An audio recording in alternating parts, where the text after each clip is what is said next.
70%. That's the percentage of our household income that me and my wife invest every single month. And I don't say that to brag. I say that because every time that seems to come up in a conversation, I seem to get the same response every single time. And that's that there's no way that that would be possible in my situation. And I get it.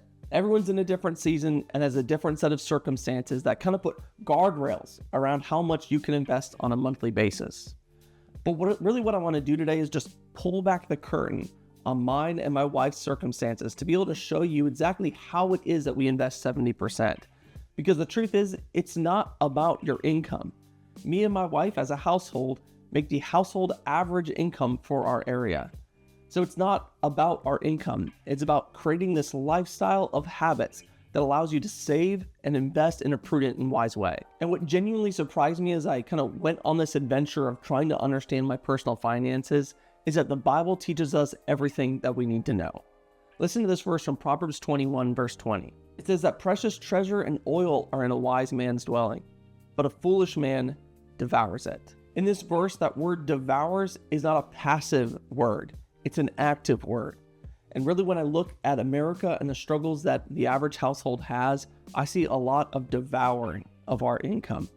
And so today I'm going to show you exactly how me and my wife have found ourselves on the other side of that verse. My name's Jeremy. I'm a doctoral student at Moody Theological Seminary, and I paid off over $120,000 of debt using these exact secrets I'm going to share with you today. This isn't theory. This is real habits that actually change real lives. Now, before I get into this, it's important to start off by saying something I say in almost every single video, and that's that every season is going to have its own budget. In this season, me and my wife are DINKs, which stands for dual income, no kids. We have no dependents, we don't own a house, we rent, and our rent is fairly low for the area. I mean, this has a significant impact on how much we're able to invest. In fact, I've kind of had this healthy fear of my 30s, of what's coming next, and how that's going to change things when I get a house and have a mortgage or when we start having kids. But here's the thing, these habits I'm going to share with you, they're not DINK habits. I've seen plenty of people apply these same behaviors and secrets into their 30s, 40s, and even 50s in order to increase the amount of money on a monthly basis that they're able to invest. So maybe you're not able to hit that 70% mark, but certainly you can increase on a monthly basis how much you're able to save and invest if you apply these things that we're going to talk about today. The first thing, and probably the most important thing that allows us to save and invest 70% of our income, is that we rent and we're proud of it. And I know this is going to trigger a bunch of people because there's this deeply held American conviction that to own a house is to be a man.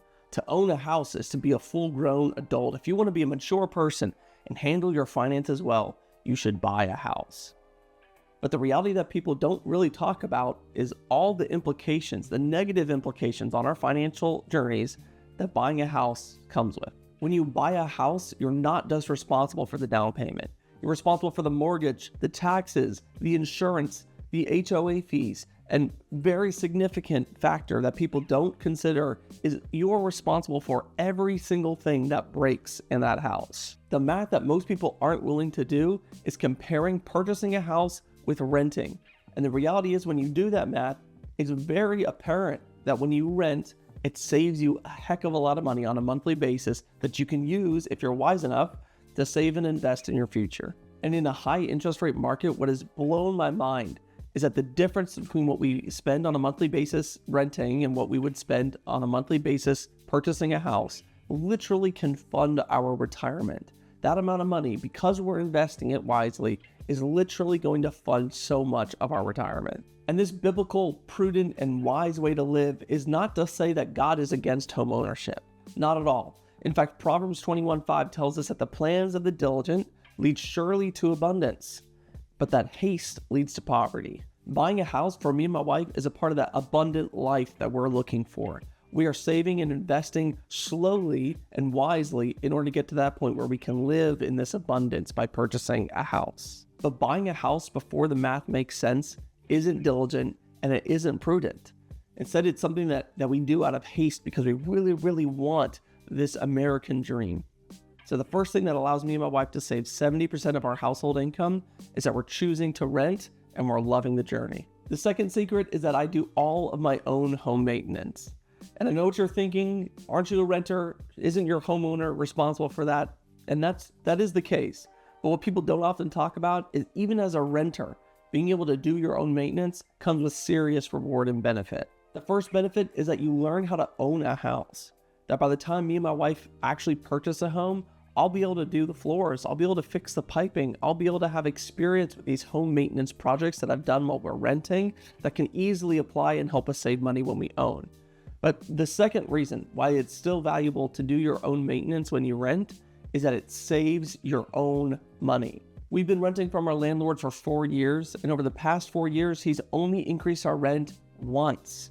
We have become the desirable tenant for him because he knows we're not only going to take care of the place, but when his stuff starts to break, we're going to step in and fix it for him. I heard something once that really stuck with me, and it was this idea that no one is going to care as much about your stuff as you do.